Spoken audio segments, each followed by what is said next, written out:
for Canadian broadcasting, and undermining beautiful détente between Canada and USSR. And the Soviet ambassador Alexander Yakovlev made it his personal effort to discredit me. He complained to Pierre Trudeau, who is known to be a little bit soft on socialism. And the management of CBC behaved in a very strange, cowardly way, unbecoming to representatives of an independent country like Canada. They listened to every suggestion that Soviet ambassador gave, and they started shameful investigation, analyzing content of my broadcasts to USSR. And sure enough, they discovered that some of my statements were probably would be offending to the Soviet Politburo. So I had to leave my job. And of course, subtle intimidations. They would say something like, please cross the street carefully because, you know, traffic is very heavy in Quebec. And fortunately, I know about the psychology and the logic of activity of the KGB, and I never allowed myself to be intimidated. This is the worst thing. This is what they expect a person, a defector, to be intimidated.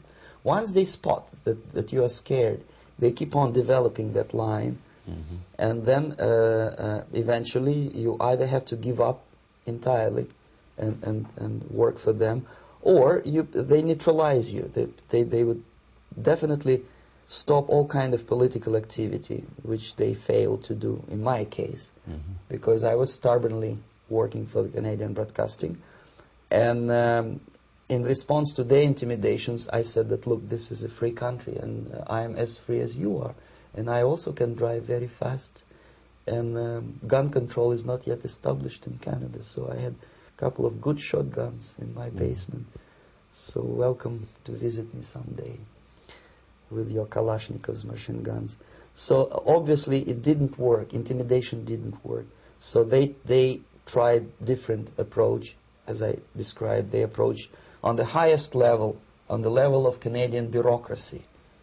And on that level they were successful. On that level they were successful. On individual level they failed flat. Mr. Bezmenov has brought a series of slides with him that he has taken from the Soviet Union, and I think this is a good time to take a look at the slides. Yes. Now, the viewers will be able to see these slides as we talk about them. Yes, this is a collection of slides which are, some of them are snapshots from my family album, some of them are documents which I smuggled from the Soviet embassy, and some are reproductions from local mass media. I usually show them to establish my credibility as a defector. This is a picture of my native town, Mytishi, about 20 miles north from Moscow. Characteristically, there is a statue of Comrade Lenin in the central square. This is myself at the age of 7, again, characteristically, under the statue of Comrade Stalin, extending his friendly hand to peoples of the world. At that age, of course, I was still idealistically minded young communist, and I still believe that sooner or later things will go for better.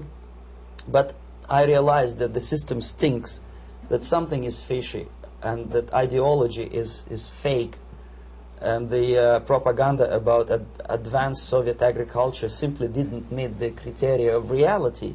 If they talk about abundance of food and there is none in the stores, there must be something wrong. My father was, he is on the left here, my father was officer of the General Staff of the Soviet Army. He was inspector of land forces, Soviet troops stationed in countries like Mongolia, Cuba, East European countries. Were he alive today, most likely he would be inspecting Soviet troops in Nicaragua, Angola, and many other parts of the world. Fortunately, he died, and he didn't see the disgrace, because deep inside he was a Russian patriot. He didn't like the idea of expanding Soviet military might, especially in the areas where we were not welcomed at all. Unlike many other military officers, he was reporting directly to the Minister of Defense, bypassing KGB and diplomatic service. In other words, he was a trusted military professional. And my impression that this type of people are much less hawkish and adventuristic than party bureaucrats in Kremlin.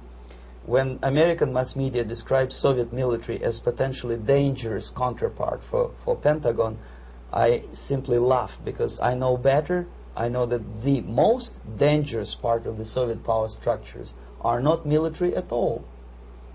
Most likely, if they come to power in my country, they'll be more sensible negotiators for nuclear disarmament and withdrawal of the Soviet troops from many parts of the world. But if someone from the party structure or the KGB structure were to give the orders for a military intervention, have to obey. they Yes, would follow. Because they are professional military. But you see, the triangle of power and hate in USSR is the party at the top, the party elite, the oligarchy of the party, then the military, and the KGB at the bottom.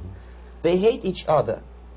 And the most hated triangle, the most hated corner of the triangle is the Communist Party bureaucrats. They are the most adventuristic, senile megalomaniacs. They can start war. I wouldn't be surprised. Not the military. They know what war is. Yes. At least my father did. This is the picture taken at the entrance of my Institute of Oriental Languages. It's a part of Moscow State University. I graduated in 1963. And now, excuse me, which one were you on? I am on the right. You're on the right. And on the left is my my schoolmate Vadim Smirnov, who later was a apparatchik in the Central Committee of the Soviet Union Communist Party. What is an apparatchik? It's a functionary, something like civil service in British Empire. Someone who is never fired from the service. He stays there internally. He may not be promoted too high, but he's a dependable bureaucrat who will stay forever. I studied not only languages, but also history, literature, even music. I'm on this picture, I'm trying to learn how to play Indian musical instrument. I even tried to look like an Indian when I was second-year student. Not bad, really. Yes, actually it was strongly encouraged by the instructors in my school, because the graduates of my school were later on employed as diplomats, foreign journalists, or spies. As every Soviet student, I was, quote-unquote, volunteering for harvesting grain in Kazakhstan. This is the biggest agricultural blunder of the Soviet government. But I didn't have much choice, of course, because the communist motto borrowed from the Bible says, "Those who do not work shall not eat." And you can see me eating, therefore I was working, and you can see how happy I was about it. I went through a very extensive physical and military training, including the military games in areas, suburban areas of Moscow. And here, for example, we are on a tour in Arkhangelsk area. And by the end of my training in school, I was recruited by the KGB. This picture was taken on that day, and you can see again how happy it feels to be recruited by the KGB. Our conversation with Yuri Alexandrovich Bezmenov, who is a defector from the Soviet Union, a former propaganda agent for Novosti and the KGB, will continue after this message.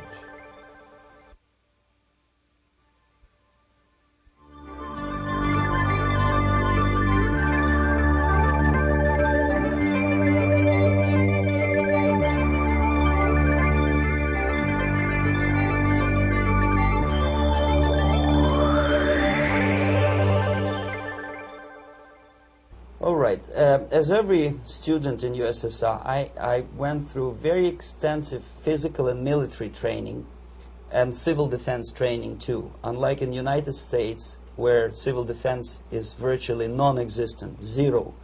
In USSR, every student, whatever his major subject, has to go through very extensive 4-year military and civil defense training. You can see me here with a group of students during one of the war games near Moscow. The main idea, of course, is to prepare a huge reserve army of the USSR. Each student has to graduate as a junior lieutenant. In my case, it was administrative and military intelligence service. My first assignment was to India as a translator with the Soviet Economical Aid Group, building refinery complexes in Bihar state and Gujarat state. At that time, I was still naively